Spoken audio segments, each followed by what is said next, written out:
Hi, it's Hayley from Craft Yourself Silly, and we're doing another Stitch of the Week video. This time we're looking at a variation on blanket stitch to put in shisha mirrors. Now shisha mirrors you may have seen in kind of oriental fabrics and Indian fabrics. Really lovely effect, but quite simple to do. So these ones here have been added, and there's been quite a lot of additional thread added to these ones, but you can do them far more simply. You can do them with the legs of the blanket stitch going out, or you can do them with the legs of the blanket stitch going in. It's entirely up to you, but just have a go, and I'm going to show you how you can do it now. So this is a sequin that I've got. Luckily it's got a little hole in, which means that I can just tack it in place while I'm working. We've put a blanket stitch all the way around the edge, and now we're going to add another layer. You may hear kind of bits going on in the background. It is a working office, and the printer's going as it usually is, 10 to the dozen today. So I'm going to come in from there. I'm just going to move this out the way so you can see where I am for a second, because this doesn't need to be in place until you're about two-thirds of the way around, and then you can slide it into place.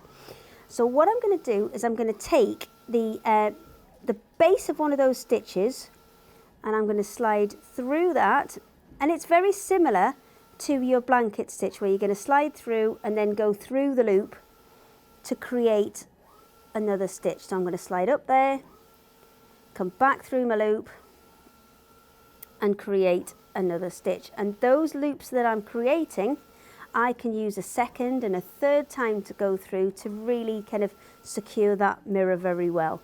You don't need to stitch it in place. This one does have a little loop, so I can stitch it in place, but it's not essential because all of these extra layers that I'm putting around the edge will do that for you. So if you want to come back in a minute or so, well, it'll be more like 2 or 3, I'll go around this for a full turn, and then you can see the result. So where I'm up to now is I've gone all of the way, well, most of the way around with my yellow. I'm just going to show you again just the last couple of stitches and how to then go on to your next layer if you want to put additional ones in. What that yellow's doing is it's just creating an inner frame for that sequin, and it's just holding it in place. I would personally put another layer on just to make sure it's completely secure.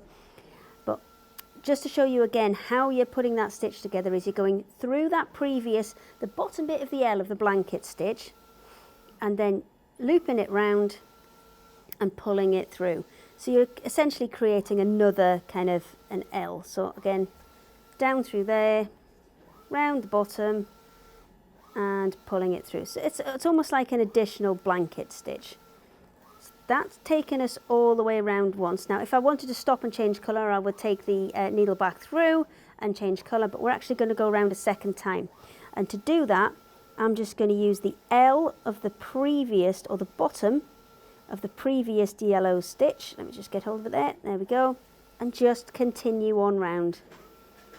And adding those extra couple of layers are just going to make it look a bit more kind of luxurious and like you put a bit more effort in, to be honest.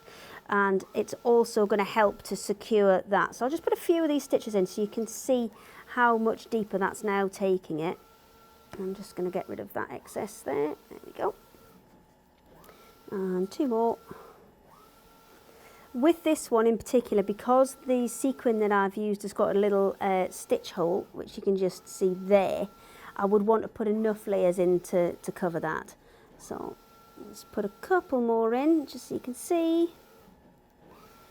There you go. You can see that sequin just popping out there, but you can actually just hook it back underneath, and that second layer is going to stop that from happening for you. It's going to really hold it securely in place. Oops, stuck around the top. And there you go. You can keep going, build that up. We showed you some samples earlier, and that's the type of effect you'll get when you're finished. So have a go. It's really unusual, it's really interesting, and you can get some really nice effects with changing your colours as you work. So that is Shisha Mirrors. You have been watching another of our videos, which are Stitch of the Week. It's within the Blanket Stitch Dictionary if you want to have a go, and you can find that on our website, which is craftyourselfsilly.com.